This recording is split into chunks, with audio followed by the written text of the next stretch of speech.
You are listening to the new man beyond the macho jerk and the new age wimp. Your host is men's coach Tripp Lanier.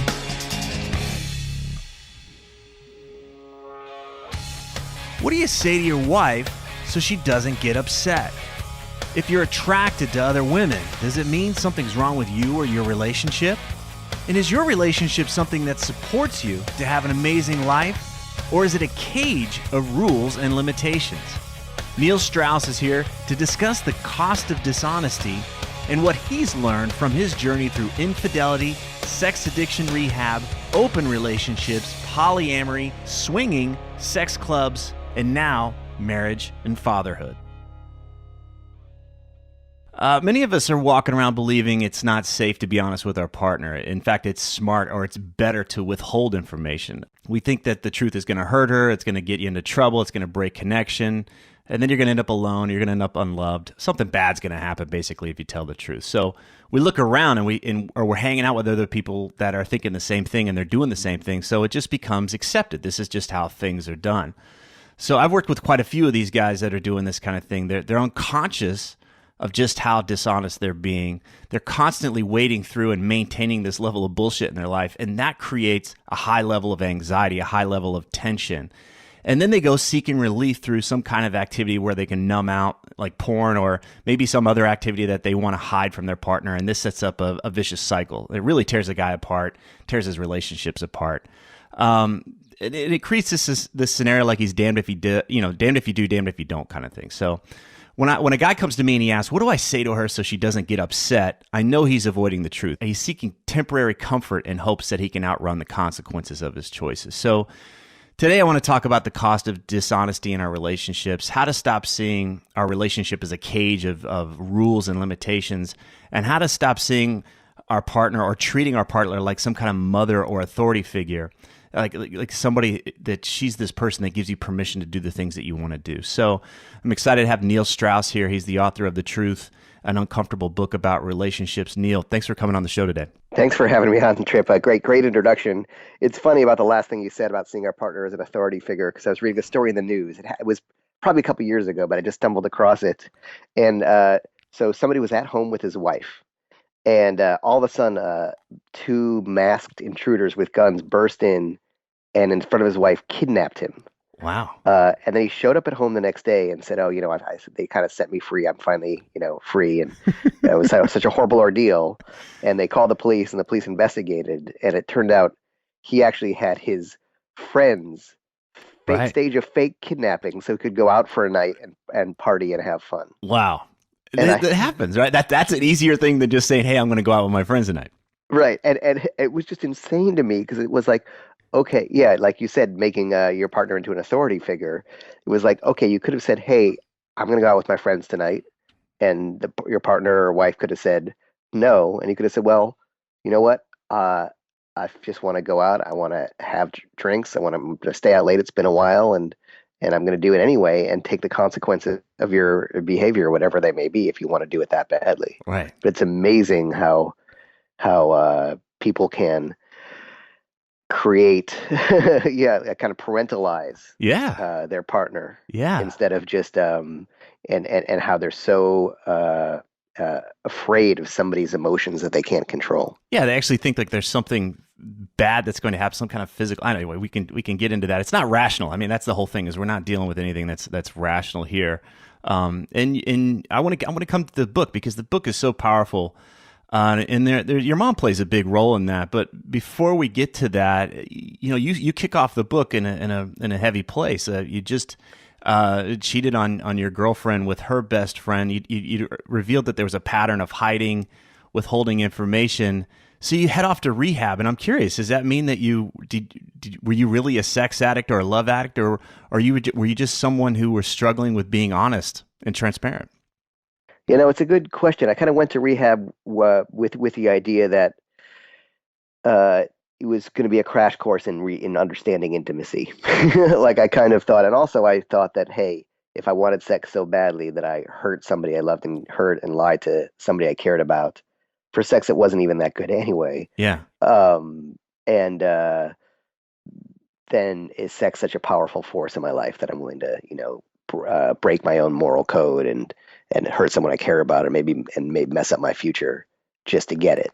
Yeah. So it was kind of with those ideas that I went there, and also I went with a third idea, which is that, hey, does monogamy really make sense? Maybe, this is my last chance to really learn about intimacy. Hmm. And if not, maybe monogamy is just some, institution that in the ninth century, the Catholic Church made into dogma, that we're still, that just doesn't make sense in modern society. Right. Right. Which isn't, we'll cut to we'll reveal where you are in your life later in the interview now. But it is powerful that this idea of, well, when you said sex, but I can imagine it could be anything. It could be sugar. It could be anything that has that driving allure. What was the sex for you when you said, if I'm willing to break my own moral code for this thing, was it really the sex? If it wasn't that great, then what was it?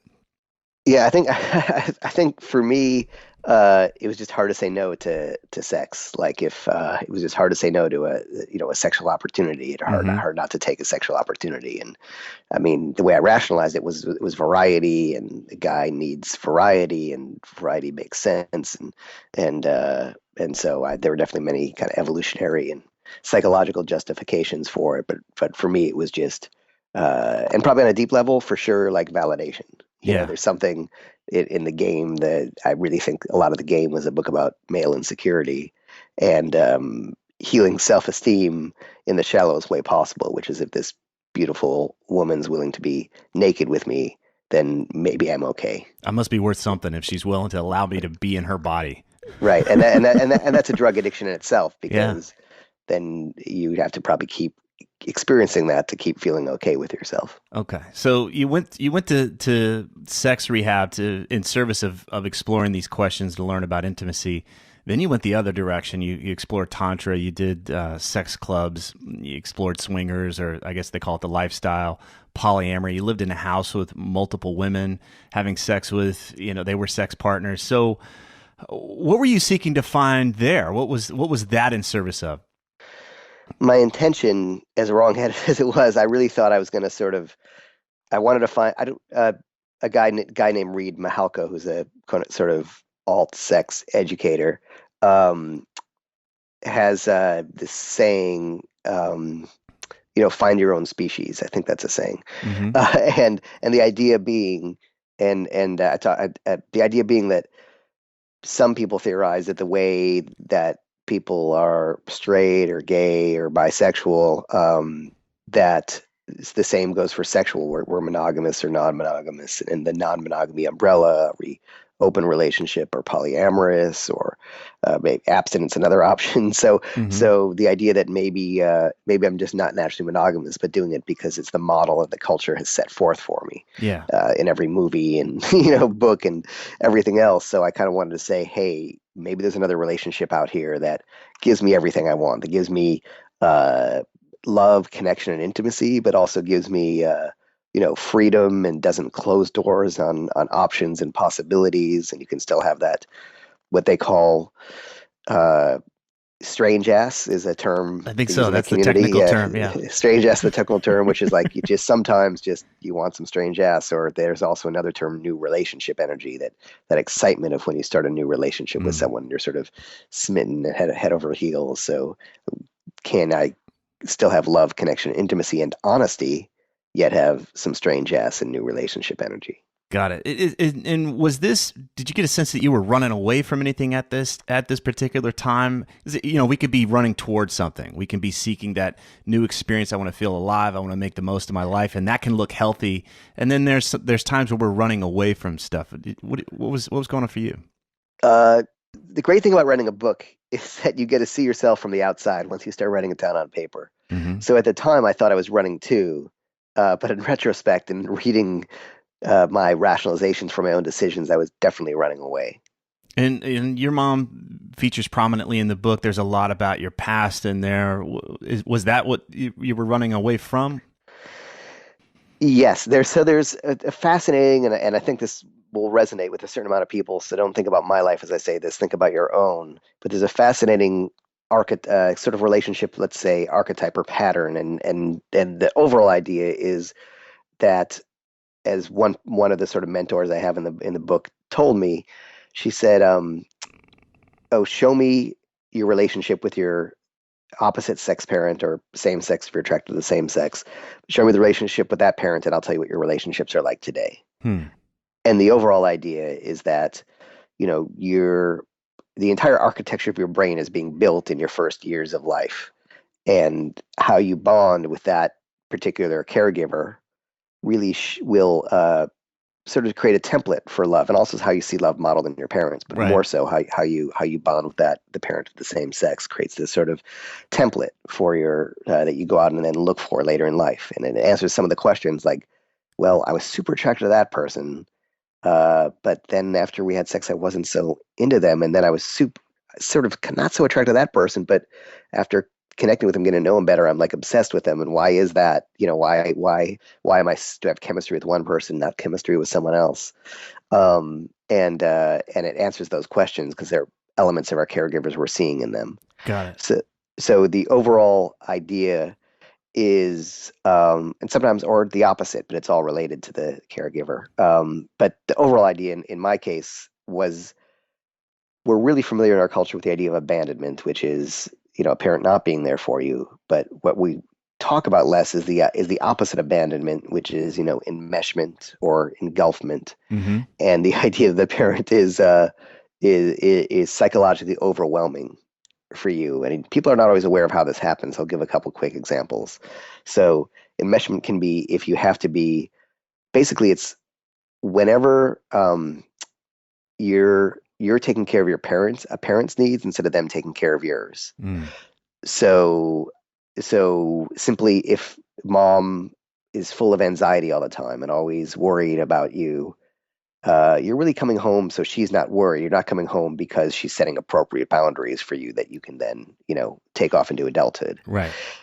If part of adolescence, and I think this happened a lot of the guys in the game, for sure myself, is that in adolescence, a child is supposed to begins the separation process. That's why Right. adolescents are rebellious. It's the nature's way of creating separation. Right. And if a parent's clinging to you while you're separating, instead of helping you separate with esteem for yourself, and try to hold on and resist and say you're defying the family. And this happens a lot with I have a lot of different nationalities, different kind of communities too. The parents cling more tightly. So if the parents are clinging to you and they want you to sort of not be yourself, but not bring shame or embarrassment to the family, or only do Right. what good people do, or whatever it is, and definitely are disapproving of your life anyway, if they don't allow you to separate with esteem, that creates this sort of psychic wound. Other examples are, maybe your parents divorce and they put you in the middle of it, and you have to choose between mom and dad, and that's all about them. It's not about you, who Right. needs just two loving parents, whether together or apart. Right. Or another example is, I write for Rolling Stone. I remember interviewing Jay Leno and talking about comedy, and he was saying that his mom was always depressed, and this is true of a lot of comedians. His mom was depressed, and he was always trying to cheer her up. Right. And so if you have a depressed parent who you're trying to make happy, so basically the overall idea is, or a parent who says they only live through you, but anytime, say, if you're feeling sorry for a parent at some point, that's a sign that enmeshment occurred. It's so powerful, because I don't think that we draw we can get the thing of like, okay, well, my parents really care about me. Look how they're in my life, or look how my mom is in my life. And maybe we don't draw the dots to how this impacts us with our sexual partner. It seems like there's a divide there. Well, that's not my mom. This is the person I'm having sex with. This is the person I have these other experiences with. I love the way that you're kind of drawing this picture out and say, look, this isn't quite the healthy way to do that. And it doesn't allow the guy to figure out how do I want to show up? What's the relationship I want to create? It seems like this is what I just do. And it starts to develop that pattern that we talked about just a few minutes ago, which was, here, my partner is this authority figure in my life. I don't know how to get out from underneath it because I never did that as a teen. If you don't know why you're doing what you're doing, then you're living in an unconscious life. And as a psychotherapist, James Hollis says, and I use this quote in the book because I love it, what we do not know controls us. So there's a reason for everything you're doing, and because you were programmed, by your early experiences, and there are reasons for this.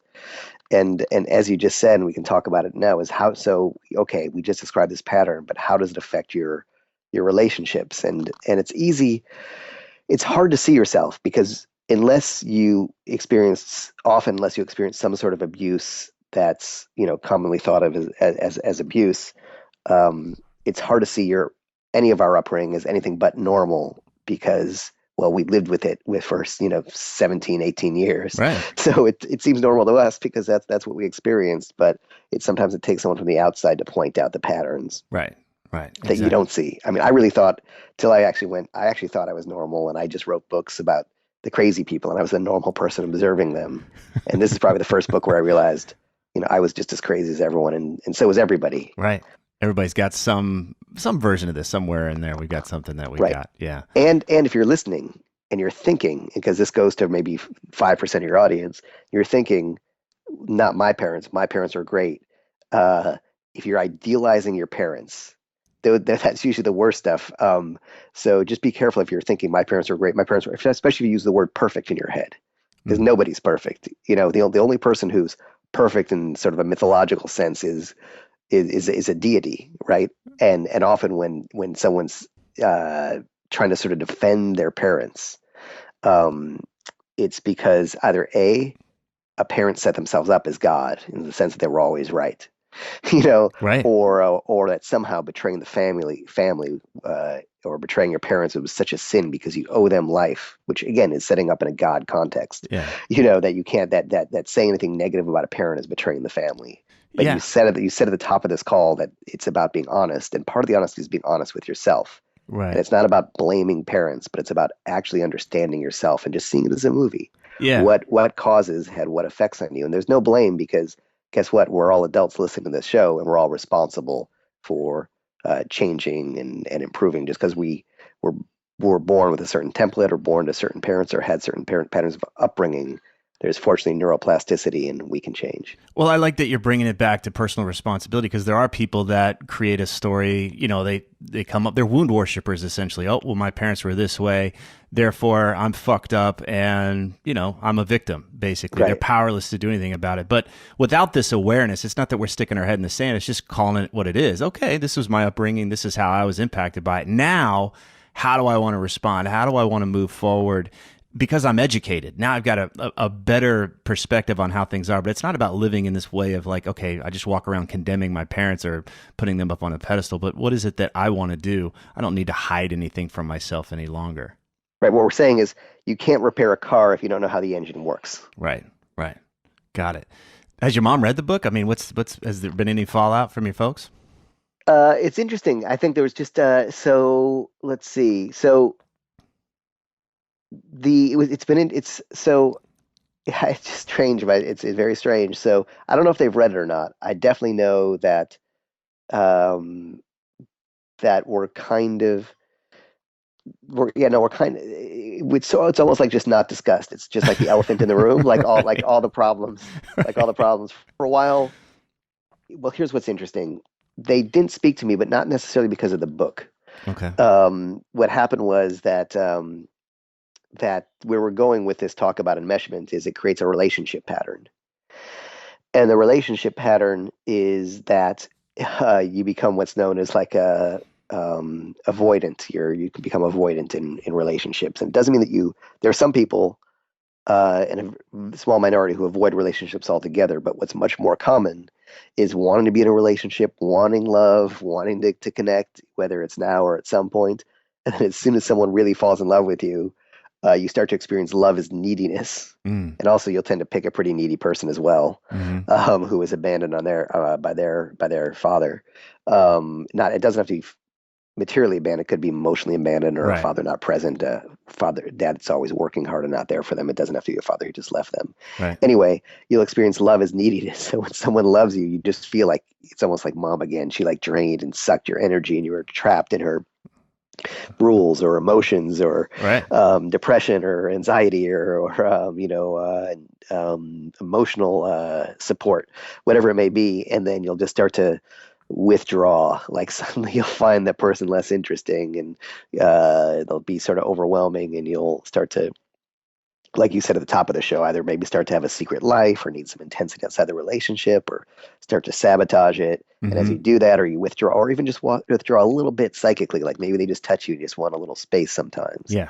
As you do that, of course, they'll be like, what's happening with that guy? What's going on? And they'll start to get more needy and you'll withdraw more and you'll get Right. in this whole cycle. And so this great relationship that began so wonderfully in the courtship period now becomes sort of, torture for both of you. And so you were breaking that pattern. I think I was asking you about your parents, Yeah, your mom. Yeah. yeah. So with that as context, and the different, and so what would happen with me is every Sunday, I call my mom no matter what on Sundays, and on Sundays she'd often complain about my father. Your father's a jerk and this and that, and all this horrible stuff about your father, which really doesn't make me want to get married and think, that's what marriage is like. So Right. I would do that. I started sort of having those calls are almost like reinforcing the wound. You're still living and you're still sort of being enmeshed even as an adult. Right.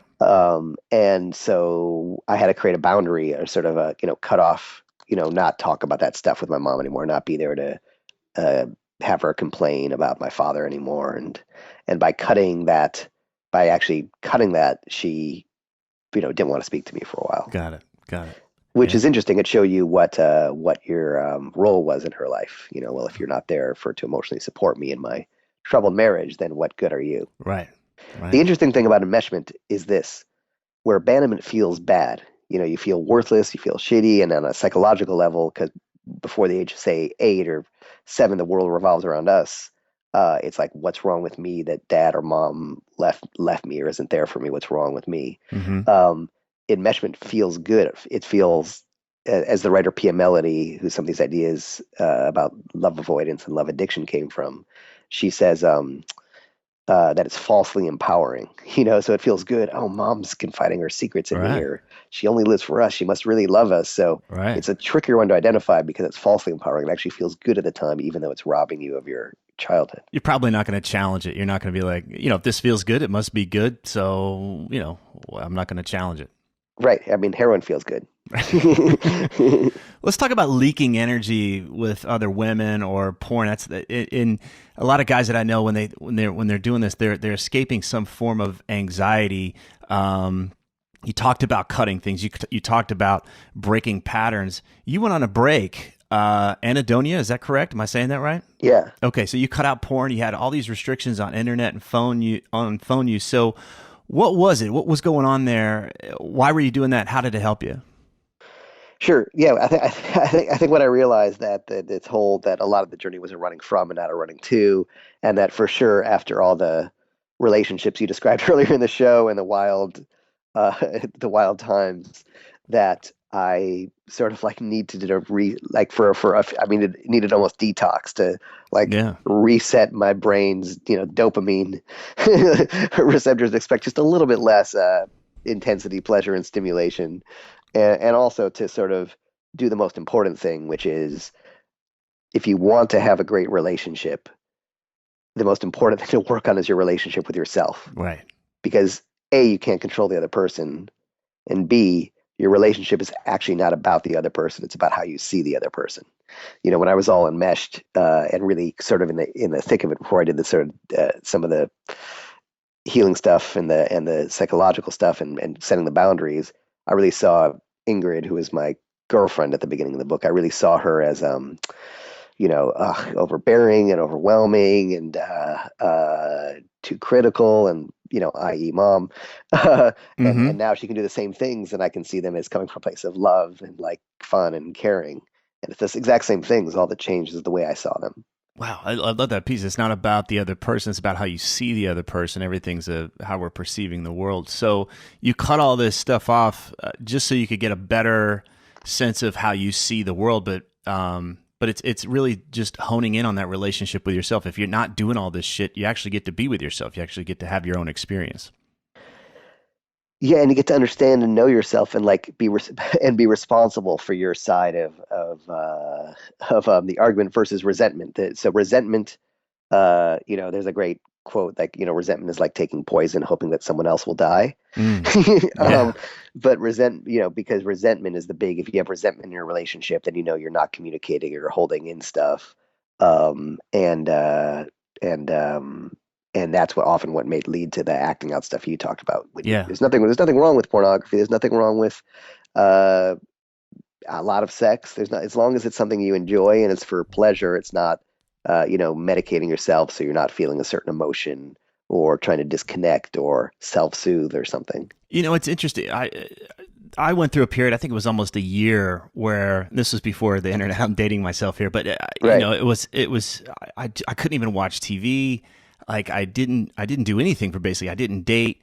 It just felt like the natural thing to do. I just recognized where I was feeling drained by so much of that pattern. Once I was becoming aware of the pattern that I was doing to run away from the grief in my life, it just became exhausting. And it was that thing that I'd always been running away from, which was my own experience. Can I be alone with myself? And I don't know how many people when I start to dig into their story, they have this period. There is some version of this where they strip the stuff away and they develop that relationship with self. That becomes this foundational piece. Because you're right, if you can't relate with yourself with integrity, how are you going to relate with other people? If you're not in touch with your own experience, who is this person that you want to connect with? Who are they relating to? It's just a facade. There's nobody home.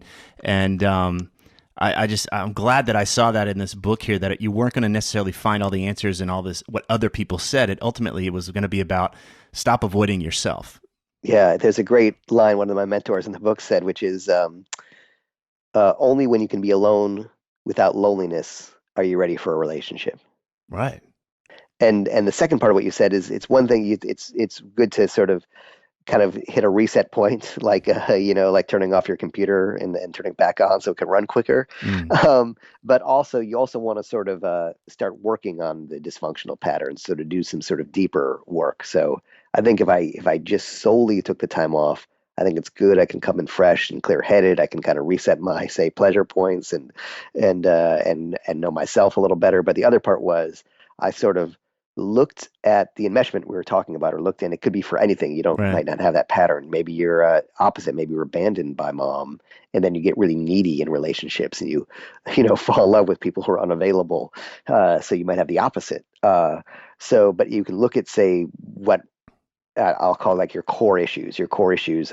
Another common thing for a lot of people who um, at least read my books, is they had a critical parent, and what happens, you start to internalize a critical parent. You're always kind of hard on yourself and nothing's ever good enough. Yeah. So you can choose any of these core issues you have, and in that time off, attack it, like it's a cancer, and you're just zapping everything at that cancer to try to, reduce it and eventually have it disappear. I'm not sure if it ever disappears, but it gets small enough that you can not be, say a victim of or controlled by it. Yeah. So that's what I did. I said, okay, I've got this wound here, and or this cancer here, and I'm going to just keep whatever therapy is available, whatever books are available, whatever listen to your podcast, whatever podcasts are available, whatever anything I can do to attack it on every front. I'll do it. Psychological, spiritual, physical, whatever it takes. Till I have it reduced to a point where it's not controlling me, or it's not a major thing. If for example, if I'm self-critical, then right away I realize, oh wait, why am I even saying that? That's stupid. That's my mom or dad talking. I'm fine as I am, and whatever I did was with the best of intentions and the best I could. Right. Well, where does the guy start? If a guy's listening to this and he's starting to see himself in some of the things we're talking about here, or he's just really tired of being dishonest. Obviously, if you're listening to The New Man or some of this stuff, like you can't hold up the mirror to yourself very long without starting to see some of the places where you're not honest with yourself and therefore not honest with other people. I mean, does he need to go to rehab or do some of these crazy things to start to work on this? What's really going to help him out? What's the first step? Right. Yeah, I think it's a good question. By the way, I think a lot of people think they're honest with themselves, but I would first of all give listeners the challenge of, for the next week, to be aware of any time they tell something that's not 100% truth, either withholding something they know they should say, or just saying something that's not honest, like, oh, hey, I'm running late because traffic's so bad. Just notice it, because we all feel like we're honest on an integral level, but that's often something we'll kind of deceive ourselves or compartmentalize so that we can go on living with ourselves. Right. But you'll be surprised. I think I forget there's some statistic like the average person tells 5 lies a day or something like that. That's Mm-hmm. insane. So really start, you got to, so first step I'd say is self-awareness. Become really, really self-aware, and you can do that. You can start to do that on your own. So it could simply be as much as at the end of the day, having a journal where you're, really looking at, hey, where was I dishonest? Where did I kind of express fear? And looking at this stuff at the end of the day. But I think, and then part two is I would, and I'm trying to think of the like most affordable way. I can recommend some workshops that are really great, but they're in the thousands of dollars. But I highly recommend them. If people can do them, I'll recommend them. But it's not the only way to do it. The second thing I would do is honestly like get together a group of like-minded people, and once a week start talking about what's going on in your lives. And what's nice about sort of ad hoc group therapy, if you have the money for it, and you could all pitch in, get like one therapist just to be there with you in year 5. People are really going to talk in a vulnerable, safe way. And people can point out your patterns. And what I love about group therapy is, yeah, or any kind of group encounter like this, if you're with one person, you can say, I just disagree with you. If they point out, hey, dude, you saying you're in love with that person, but you're like being really selfish or something, or whatever it may be, you can say, I disagree with you. But when 4 other people say it, you kind of got to think, well, maybe they're seeing something I'm Right. not. Yeah. So one would be sort of get around people who can give you sort of honest feedback about yourself. There's a few workshops that I highly recommend. I'll mention them. Is it worth? I'll mention Sure, them. please. Cool. One is let's see. There's a guy who wrote a book called Silently Seduced named Kenneth Adams, and he has workshops specifically for enmeshed men. Kenneth Adams. Two is there's a place called the Meadows, and they have a 1 week program called Survivors Program, and it's just a 1 week thing where you really confront your childhood, recognize and confront your childhood demons, and like it's like an exorcism. And Wow. similarly, in the same way, 2 other places also do it. A place called Pine Grove, they have the same kinds of programs. Especially, they have some that are just specifically focused on if it's porn's an issue or sex is more of an issue, and they have other ones that are focused on relationships. A place called the Refuge is for trauma healing, and people will find that you really only know a tip of the iceberg of yourself. I find a lot of people who experience sort of a trauma, maybe they were, sexually abused by someone, often don't. A couple things happen. One is, as big of a wound as the abuse is often a parent or both parents defended the abuser, maybe didn't believe your story or Mm-hmm. still had that relative around at holidays after they violated you. And it's like the ultimate betrayal. Not only did you take away my innocence and my trust, but now my parents have been taken away, my Mm-hmm. family, no one. And then also too, probably even if that never happened, there were other wounds around that are separate from that. So there's that we can often look at one trauma, and that becomes the source of all our problems. But there are also other patterns in our upbringing that we're often not thinking of. So all these things can help you see yourself more clearly. So the Refuge was another place. There's something I haven't done, but I'm doing next month that I hear is really similar to these things called the Hoffman process. Okay. And then because I'm super into this stuff, I have a group called the Society, and I started bringing therapists and people I worked with and doing what I call like a deep inner game workshop, which is the same stuff as the other things I'm talking about. So, um, like they're all resources, and I honestly think that once in your life you have to go through one of these processes is almost like a ritual. We don't have rituals in our culture. And, Hmm. in tribal rituals, they maybe kidnap the kids in the night as part of the ritual and, and forcibly separate them from their parents. And I Mm-hmm. think this is a way of sort of letting go of the past so you can move on to the future. And so, whatever way you do it, I think someone should do it once. And if you have to save up, just put $100 aside, a month, or $100 Right. aside, just put $100 aside a month or something, and eventually you can do it. But I really recommend everybody do it once. I think that I'm really glad that you brought this up and the value of working with other people, because when things are usually tough, that's when guys isolate. That's when they go away. Right. They want to hide out. You had a mentor throughout this story. You maintained contact with a group of guys that went through this process with you. And I want to throw out there, like, for the guy out there that's telling himself he's not going to go do a program, I just want to lean on him and say, you don't have to do a program, but get with some other guys and start having this conversation. There's nothing more healing, and I don't know, like nothing in your life has to change, but when you hear that 3 or 4 other guys are going through the same thing, like 80% of the anxiety just lifts right off. It just feels good, like, okay, I'm not the only one. And you don't have to have it all figured out. But what if you were to set aside one day every 2 weeks where you weren't going to talk about football and you weren't going to talk about all this other shit, but you were going to talk about the stuff that actually matters, the stuff that you would talk about, you know, if you were going to stand up at the guy's funeral, get into that conversation. What really matters, what really makes a difference. A group like that changed my life early on years ago. I didn't know what I was doing. None of us knew what we were doing. We weren't trained in any way. But that had knowing I was going to show up every 2 weeks to that group and those guys were going to call me on my shit. Like I took action. I made much different choices. That self-awareness you were talking about, that just was raised so much because I knew I was going to show up and I was going to report what happened. So, get out there. Even if you don't have something all figured out, just try, just lean into it. And what you guys can do is actually read a book together and discuss it. And that might be a way to do it. I can recommend a few books to start with if that's go ahead. Helpful. Let's see. So, and then by the way, I do Silently Seduced by Kenneth Adams is the kind of classic on enmeshment. Pia Melody, either Facing Love Addiction or Facing Codependence. James Hollis, Under Saturn's Shadow. Let's see. There's a great new book by Bessel van der Kolk, Vanderkolk, called The Body Keeps the Score. And I think those are a few good places to start. Yeah, I remember when I started my group, I didn't know anything else. I just went and got Way the Superior Man. I think I bought 20 copies of David Data's Way the Superior Man. I handed them out. Several guys never talked to me again. It was right.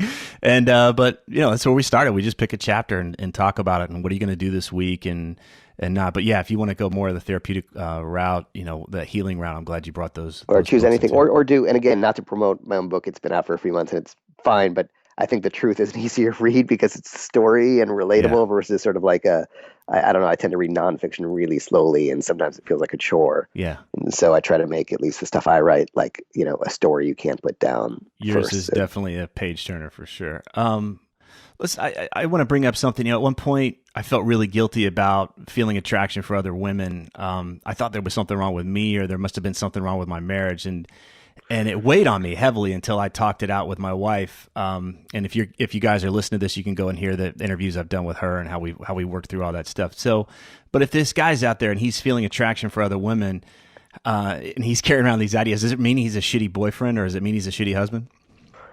I think it means you're a human being. It's not like I remember I interviewed this guy in the mafia once, and I was going through all this. He goes, Neil, you get older, but your eyes never get older. By the way, since we've been very like PC, I'll tell you what his advice was on women, which I don't recommend, but he recommends it. He said, "What you got to do, Neil, is you got to get her to have sex with another guy for you. Once you do that, you own her forever. She will never be unfaithful." I've never tested this, but he said it with a lot of confidence. What's his book, Neil? Where do we read his book? Where's his program? You know what? It's funny. His book. I thought his stories were so great, so I hooked him up with a writer, and the writer finished the book. He passed away, but the writer finished the book. So I'll let you know. I'll let you know when that one's out. So I didn't take his advice. What were we talking about? He's a guy, a shitty boyfriend, a husband. Honesty. So, but there's a difference now between you sort of like finding other people attractive and say being compulsive about it. So the first thing is if you're compulsive about it, like compulsively fantasizing about that person, or you're, trying to kind of, stay in touch with that person or find them online or something. So first of all, let's make sure you're not being compulsive about it, but you just see other people, you find them attractive, or you're attracted to other people. That's cool. And I found that for myself, even though I never could have done it before, by sort of opening up a dialogue about it with my wife, and her being, first of all, very confident in our relationship and secure in it, and us working on our own issues, I was able not to have shame about it. We can just discuss it if we want to discuss it. Well, that's the thing, right? Is that the foundation is there. When she doesn't know what's going on, then it's like she gets to create the monster under the bed or the monster in the closet. Like, it's much worse than it is. We've broken connection there. But when we put it on the table and say, hey, here's what's going on, there might be a little dust up in that moment. But okay, that's it. Now we're working on it. This is what's actually happening. Yep. And there's an interesting thought, and by the way, there's nothing I'm saying or nothing in my book that sort of says monogamy is the way to go or non-monogamy is the way to go. It's about having a healthy relationship. And in non-monogamy, the idea is there are a lot of guys who say, you know what, I can't be faithful, so I'm just going to be in an open relationship. That's the unhealthy way to do it. Right. In other words, if you're enmeshed and you just think, okay, I'm just not going to be in an exclusive relationship, so I don't cheat, that's just a recipe for disaster. Right. If you really want to have a healthy non-monogamous relationship, there's an idea that your partner has to have an abundance of you, so that there's that it's okay to share more because she has an abundance of you, a close emotional life, a great sex life, and when she has an abundance of you, then there's more to go around. And the abundance doesn't mean necessarily time. I think a lot of guys put their time in, and they martyr themselves, like, oh, I got to spend the whole weekend. But it's quality. It's being present. It's actually being connected instead of being in the same room but stuck in your phone or looking at the TV. It's that quality of that connection and what's really going on there. And I just want to drill that home because I think a lot of guys think that it's about quantity of time and not quality. Yep. No, that's a great point. That it's very easy for people to be alone together. Yeah. I remember it was right after my wife and I got married. We were in Hawaii, and we had told each other that we anticipated we were going to freak out. We just knew we were going to freak out after we got married, and there was going to be some big clap, the expansion and then the contraction. And she and I were at this beach and enjoying ourselves, and these two beautiful girls come down and on the beach, and they put their blanket a few yards away, and it's just us. There's really no one else out on the beach, and these two girls start undoing their tops, and they're laughing and playing, and I'm watching this scene out of a fucking porn happen in front of me, and I'm like, oh my God, this is so cruel. I just got married, and I started to create this story and this resentment and all this stuff, and I said, oh, I could be honest right now. And I just told my wife, I was like, I got to be honest. I'm freaking out. I'm watching these women over here, and I'm just thinking I just slammed the door on anything fun in my life ever happening again. She said, you're free. Go. And I realized in that moment, I wasn't going to go over there because I was married. I wasn't going to go over there because these women didn't want anything to do with me. Right. But it's easy to make up the story in your head, right? Yeah. But I was making her the bad guy. And she, thankful my wife just refused to play the villain at all. It's like, nope, you're free to go. There's consequences, but you're free to go and do whatever you want.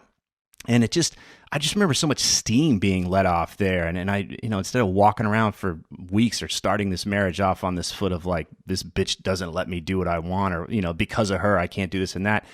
What a great lesson right off the bat that it was my choice. I could do what I want. And just talk about it. I don't know how to bring this up, but this is what's going on for me. I just want to help that guy that's out there. He's probably thinking, how do I do this so she doesn't get upset? Well, what if you just try? Just put it out there. I don't know how to do this. I don't want to get you upset, but this is what's really going on for me. Yeah, and by the way, there's a phrase for that called the joys of theoretical non-monogamy, which is that there are some couples that are like, well, you can do what you want, but we still stay with, they said unwritten contract, we stay with each other, but you're free. So the feeling freedom while not actually taking advantage of it sometimes works for people. It's almost the opposite of don't ask, don't tell. The caveat to what you said is there are some. So we talked about sort of enmeshment, which also defines itself as a avoidant attachment. The opposite of that is anxious attachment or insecure attachment. So there are some women who I'm sure people who've dated have encountered who were so insecure in their relationships that the idea of you looking at, discussing, thinking about another woman in any sense whatsoever is tantamount to heresy and will be severely, quote unquote, punished. Right. There's some women who are like that. And what I would say in that case is look at the unhealthy part of you that attracted that person. Yeah. and B is if they, if you just keep healing and working on yourself, you'll see who that person really is. If you can't have that honest discussion, or they can't at least recognize that their fear is developmental from their own childhood and not say logical, it might not be the right partner, because again, some people you just can't have that conversation with without them flying off the handle because Yeah. they see it as a direct affront to them. See, it's beyond a threat. It's like this is an offense. You've actually attacked me now. It occurs for them that way, and I talk to guys like that. That's definitely what's happened in their lives, and their whole thing. I love that you brought it back to the guy taking responsibility for himself, because it's like, what do I do to change my wife? Or how do I it's like they're dealing with a wild animal and they're afraid to get hurt. They've got to keep them at bay, and it's like, this is your partner. But I love that you brought it back to, what is it about you that brought this person into your life? How can you be more honest, and get some help? Get some help with dealing with that. Trying to figure this out on your own is tough. No one's saying you got to figure it out on your own. So Yeah, and if you don't know how to put it so you can do it with a therapist or someone there where you can put it in you can sort of have it in a contained, safer enclosure. And I think you brought up a great point, which is, one of my biggest lessons was you cannot change your partner. If you have to accept your partner, you have a choice of accepting your partner as they are or not being with them. But you can't change them. And in fact, wanting a partner to change is a recipe for resentment and probably hurts the relationship more than whatever your partner's behavior may be, because you expect them to change, you want them to change, they don't. It's hard to change. Um, and then when they don't change, they don't do that, then they've let you down, they've disappointed you. God, they're never going to change. And so even that expectation becomes a problem. So my thought and the thing I always tell people is, accept your partner as they are. And if they change, that's just a bonus. And if you right. can't accept them as they are and really do some thinking on this, then maybe they're not the right person to be with. Yeah, I'm glad you brought that up. There's so many guys that are out there. They're not into who their partner is currently. They see this possibility one day, and so they're constantly sending this message. I don't really like you for who you are, but I see a great possibility here. I'm in love for who I think.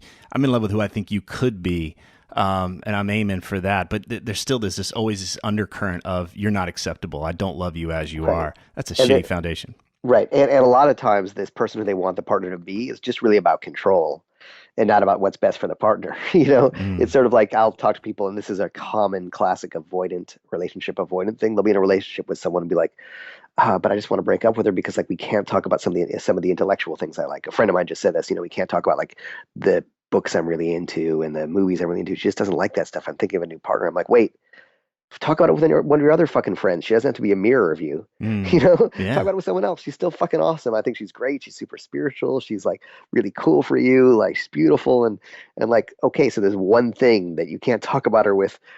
Who gives a fuck? Talk about it with your friend, and just don't talk about those books with her. You got to have other people in your life. And so what we'll find is some way to disqualify them. We'll try to like shape them into sort of an ideal that isn't even who they are. Let them like their just let it be, man. Yeah. And it's a way to push people away too, as if we're trying to strive for this perfection or this ideal in our head. It's certainly a convenient way to always find another hoop for them to jump through. Exactly. I think it's a sort of an unconscious strategy to avoid intimacy. Yeah. I'm raising my hand. I pulled that one for years. So Yeah. All right. You got a little boy. What lessons are you hoping he can pull? If you could teach him any of this stuff, I know he's got to go on his own path, but what are you hoping that you can impart to him? I guess my real hope is to raise him with enough love and nurturing and support and forgiveness and setting the right boundaries and allow him to separate as an adolescent, so that he doesn't need any of this stuff. Good. So we'll see. And also, but at the same time, to recognize that I'm imperfect, my wife's imperfect, and to own our side of it later, versus trying to pretend like defend ourselves. I think the worst. I was having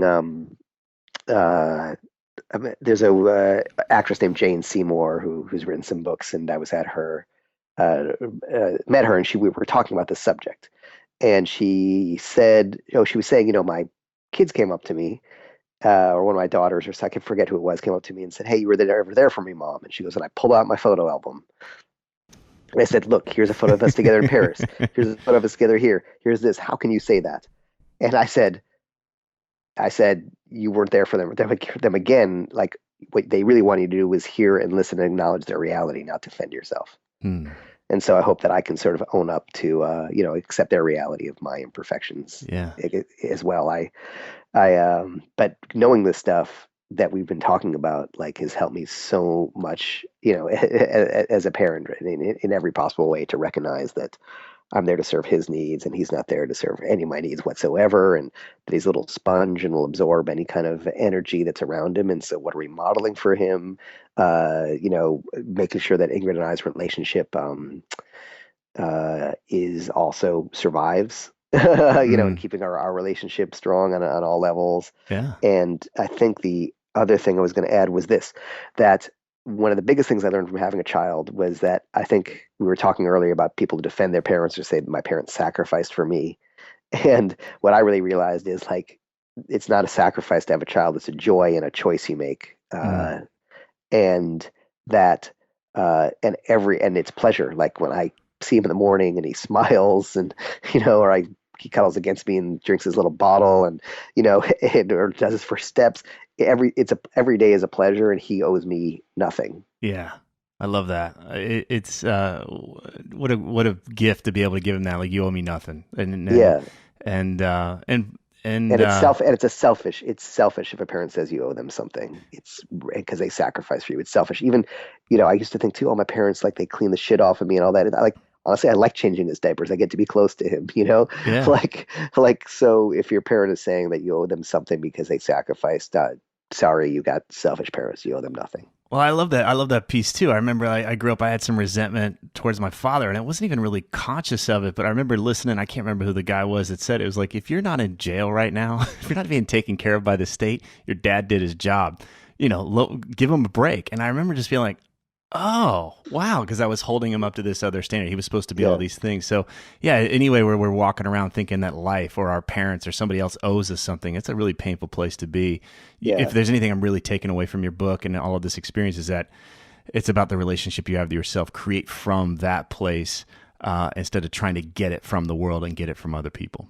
Yeah, and have the relationship you want with them, not the relationship they want. And if you have kind of toxic parents, by the way, I always believe that if somebody does a crime, it'd be great to have a society or a idea that maybe we put the parents on trial as well. Maybe people would raise their kids better if the parents went on trial as well.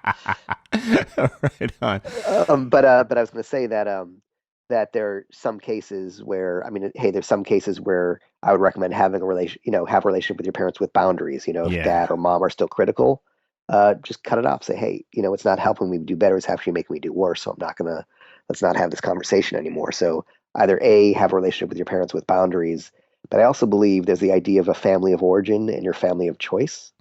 And your family of origin is the family you're born with. The family of choice is the family you choose to have, your close friends, the people in your group, if you form that little group. And I love this idea that you can create whatever family you came from, you can create the family you want. Right. Whatever strengthens you, whatever helps you show up and be more whole in your life. Yeah. And the people in your life you meet along the way who are really positive, like-minded companions. Beautiful. Go check it out. It's a great book. It's a great read. We went in depth here, a lot of healing stuff, a lot of resources to throw out there. I'm going to put up some links on the site. There's also a ton of information in the book itself, but just go read it. It's just a fascinating book. The Truth, an uncomfortable book about relationships. Neil Strauss, thanks so much, man. Thanks for sharing your experiences, and I'm going to go listen to the discussions with your wife now. So I'm going to go enjoy those podcasts. Okay. Thanks, Tripp. If these interviews are helping you, please leave a positive review on whatever podcast app you use so that others can discover the show more easily.